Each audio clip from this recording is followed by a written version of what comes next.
You are listening to an exclusive interview on Bass Musician Magazine. The interview starts now.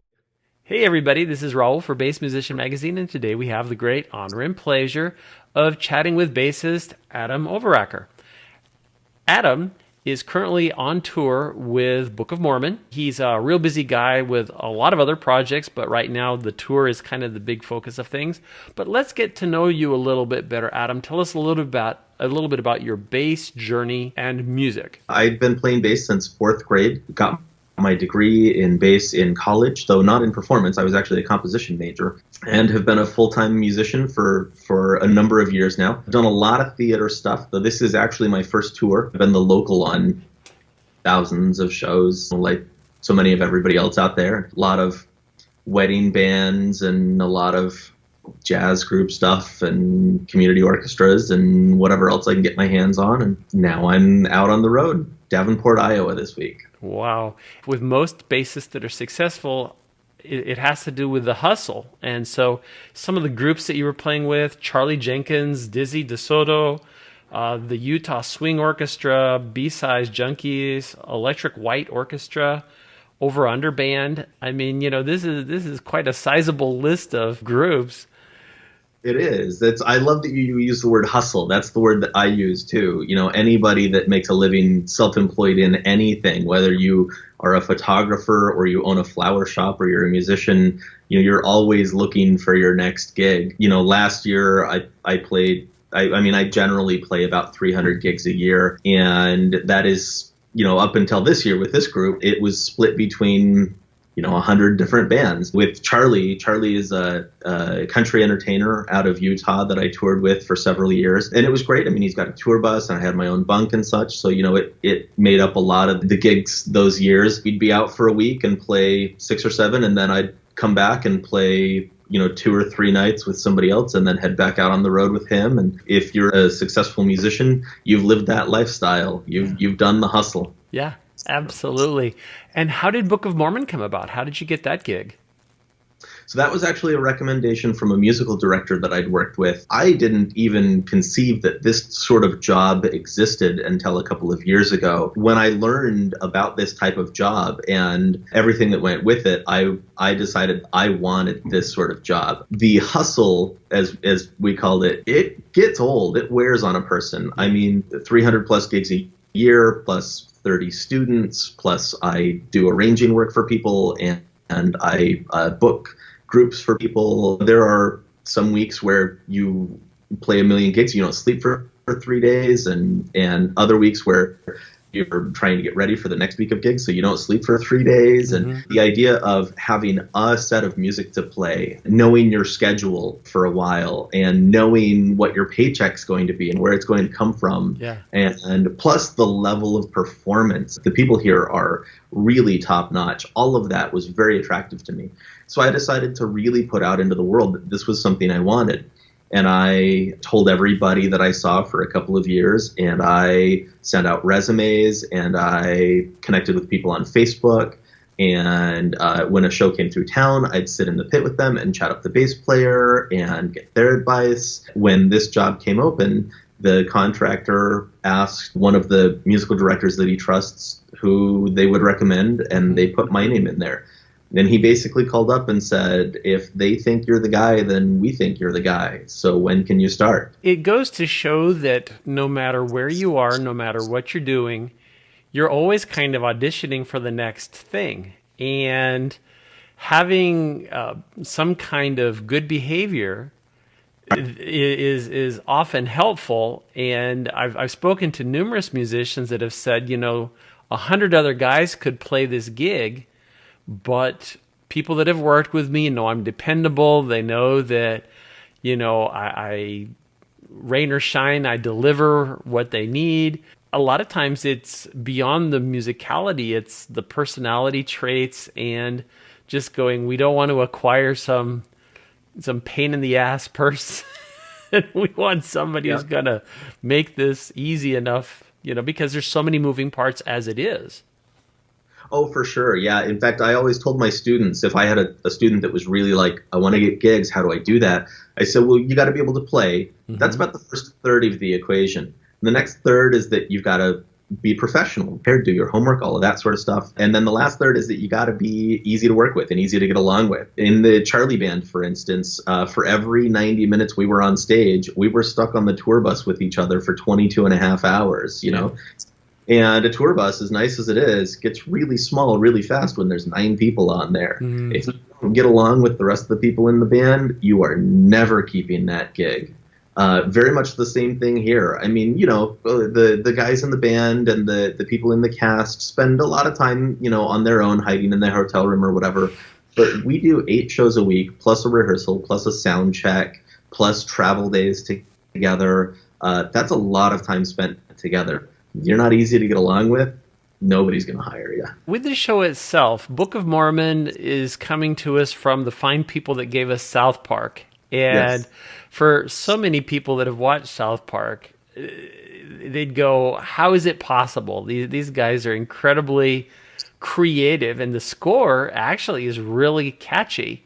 What I've had a chance to listen to. Tell us a little bit about the music. Yeah, the music is great. And the number one question that everybody asks me is, you know, don't you get bored playing the same thing every night? And I really don't. Partly because the music is great. It's fun. It's happy. The show is hilarious. People love it. Audiences are great. They walk out every night singing and telling their favorite jokes from the show and stuff like that. I also see it as an opportunity to really hone a show, you know, to really like spend time and make it as tight as possible. But it helps that the songs are fun and happy and upbeat and all of that. The humor, for those that don't know the show, is very South Park. It's a bit vulgar. If you appreciate the humor from South Park, you will like the show. Yeah. And if you find South Park offensive, you'll probably find this show offensive as well. Well, you know, and with the arts, there has to be a little bit of cutting edge sometimes. You have to push some boundaries, or, you know, you have to break a few eggs to make an omelet. So this is all vital stuff. Your sound specifically, the gear that you're using in the pit, tell us a little bit about that. So it's upright bass, fretted bass guitar, and fretless bass guitar. The upright has a C extension on it. I only use it twice in the entire show, but it is very specifically written in, so I have that there. The upright that I'm using is my Jusic. I have several other uprights at home, and I chose this one to bring out on the road specifically because it's the only one that I have that has a C extension. The fretted bass guitar that I'm using is a Mike Lowell custom build from a few years ago. I love Mike Lowell's stuff, a boutique maker out of Bellevue, Washington. They've always treated me great. Their equipment sounds fantastic. It's awesome. The fretless is a Fender Jazz fretless with a couple of souped up options. I added a preamp to it and, you know, a couple of things like that. But for the most part, it's just a Fender Jazz fretless. Cables are all Asterope. I really like Asterope cables. Tried them for the first time a few years ago and have had great success with them ever since. The stands are Hercules stands, which I love for how fast they are for me to set something down and pick something back up. I can transition very quickly. All of my basses at home and on the road have Dunlop strap locks, and I use Franklin glove leather straps. I really love Franklin leather. Their products out of Tennessee, I believe, are awesome, and they've always been great to work with as well. The pedals that I'm using, I've got Polytunes on each of my basses, both for tuning and for stopping the sound. The only effects pedal that I'm using is a distortion pedal. There's a song in the show that asks for some dirt, for some girth, so I've got that in there. On the upright, I've got a DI. So the upright, they're picking it up both with a microphone that they stick in the bridge and a pickup. The pickup is a Realist, standard Copperfoot, and then I plug that into my Radial PZ Deluxe. I love the PZ. I actually had a different radial from home that I brought out here on the road with me. Tried it on the first show, immediately realized that it was not going to quite do the job. It wasn't going to do what we needed it to. And I got on Amazon Prime and had the PZ Pre-Deluxe shipped straight to the hotel, and it was there by the next show I did. So that was great. Strings. You have a choice in strings. On the upright, I've got Tomastic Bel Cantos.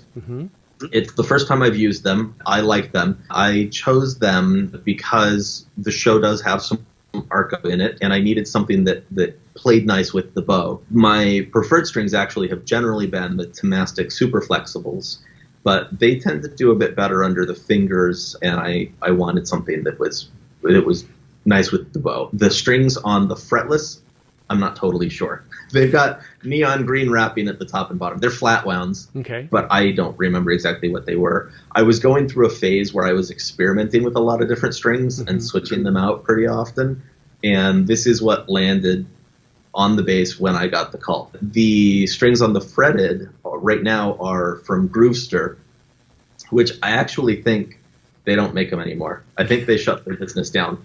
I saw a video on YouTube of them demonstrating their strings. Was like, those sound really awesome. I got to try them. I ordered a set. I put them on the bass, loved them. And now when I go back to their website to try to order more, they're not there. Oh, so bummer. The strings that were on there for years before that were the Mike Lull custom strings from D'Addario. And that's what I'll go back to after the Groovesters have spent their time on the bass. Giving up the ghost. Yeah, exactly. The Lull strings were every bit as awesome as their instruments are. I was in an experimenting phase and having fun with different strings, and that's what landed on the bass. As far as the tour itself, you guys, what is the extension, the length of the tour? I know you guys are always on the move. How long is this gig running for you? The contract for me is open-ended. The first month or two on the road was a probation period to make sure that I didn't implode and that they liked me and I liked them and that I was good enough for the show and all of that sort of stuff. And once we'd made it through that, they presented me with a contract that says I'm on the show until either they have reason to let me go, like I need to mess something up, or I decide I want out. The show has dates booked through the end of 2019 for sure.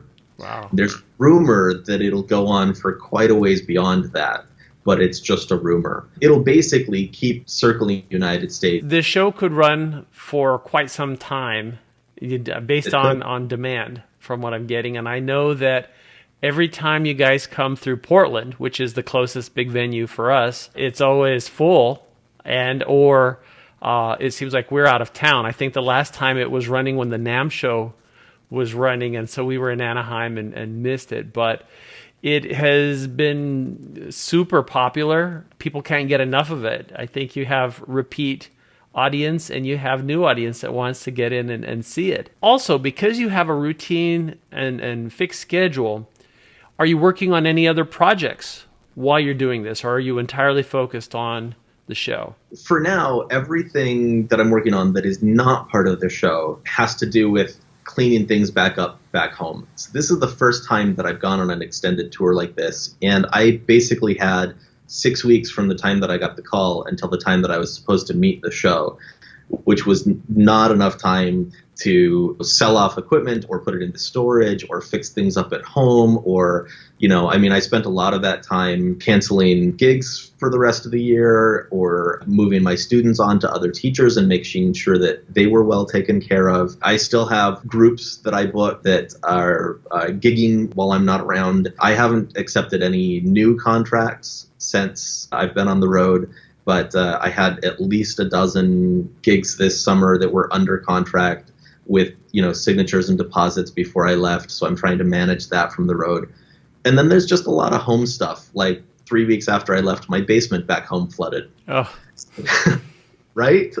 Yeah. So I've been dealing with that from afar. My parents have been amazing. They've been over there with contractors and insurance people and all of that. But it's been a lot trying to tidy all of that up. And it'll be like that probably for a couple of months still, I imagine, before I really have time to dive into other projects and practice or write new music or things like that. Well, Adam, we appreciate you taking time, sharing your journey, sharing your insights on Book of Mormon.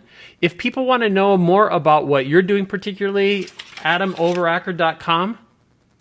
Yeah, that's great. It's been a minute since it's been updated, but I'll try and get to that. Of course, like everybody else on Earth, I'm on Facebook and Instagram, and I can't imagine that they're going to find too much that's all that interesting there. But if they are interested, absolutely. Facebook, Instagram, my website, good places to follow. And I'd be pretty sure bookofmormon.com for tour dates. Find out if they're going to be in a town or venue near our audience. Yeah, absolutely. And most of our stays right now are fairly short, 1 to 2 weeks. So we're hitting a lot of towns. Come out and see the show. And if you do, stick your head in the pit and say hi. Well, Adam, thank you so much for taking time to talk with us, folks. You've seen him here. Adam Overacker coming to you via the virtues of Skype here on Bass Musician Magazine. Thanks for bassing out with us here on bassmusicianmagazine.com.